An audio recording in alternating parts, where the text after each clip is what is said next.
আমি বরাবর একটি কথা বলে থাকি, এটি গাছের পরিচয় কোনদিন পাতা দিয়ে হয় না। আমার কথা হলো কথায় না কাজে বিশ্বাসী। এলাকায় ভোট পাওয়ার পরে মানুষের সঙ্গে আমার আত্মার বন্ধন, এটা ঠিক রাখতে গিয়ে যে ধরনের পদক্ষেপ নেওয়া দরকার সে ধরনের পদক্ষেপ পর্যায়ক্রমে করবো বলে আশাবাদী আর কি। এখানকার স্থানীয় মানুষের একটাই চাহিদা যে স্থানীয়ভাবে একজন আমাদের সংসদ সদস্য হলে একটু ভালো হয় স্থানীয় লোকের। তো সেটি এক।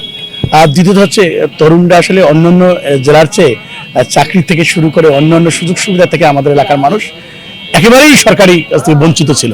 তো সেক্ষেত্রে তারা চাচ্ছে যে আমাদের স্থানীয় যদি একজন সংসদ সদস্য হয় আর তারা যদি সরকার গঠন করে, সেক্ষেত্রে এলাকার মানুষের সাধারণ তরুণদের হয়তো বিভিন্ন ধরনের কার্যক্রমে তাদের হয়তো সুবিধা হবে, এই আর কি এটা চিন্তাধারা রয়েছে।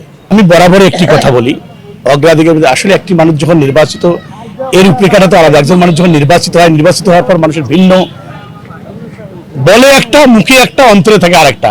তা আমি সেই ক্ষেত্রে যেহেতু আমি দীর্ঘদিন আমার এলাকার ইউনিয়ন পরিষদের চেয়ারম্যান ছিলাম, বারংবার ইউনিয়ন পরিষদের চেয়ারম্যান ছিলাম, এলাকার মানুষ আমাকে উপজেলার চেয়ারম্যান, তাদের পরোক্ষ প্রত্যক্ষ ভোটে উপজেলার চেয়ারম্যান হিসেবে আমাকে নির্বাচিত করেছে।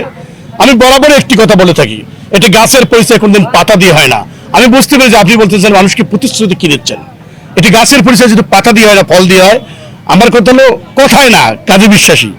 এলাকায় ভোট পাওয়ার পরে মানুষের জন্য কি করব, কারণ যেহেতু মানুষের একবার তো নয়, একবার হওয়ার পরে আবার কার্যক্রম, মানুষের সঙ্গে আমার আত্মার বন্ধন, এটা ঠিক রাখতে গিয়ে যে ধরনের পদক্ষেপ নেওয়া দরকার সে ধরনের পদক্ষেপ পর্যায়ক্রমে করবো বলে আশাবাদী।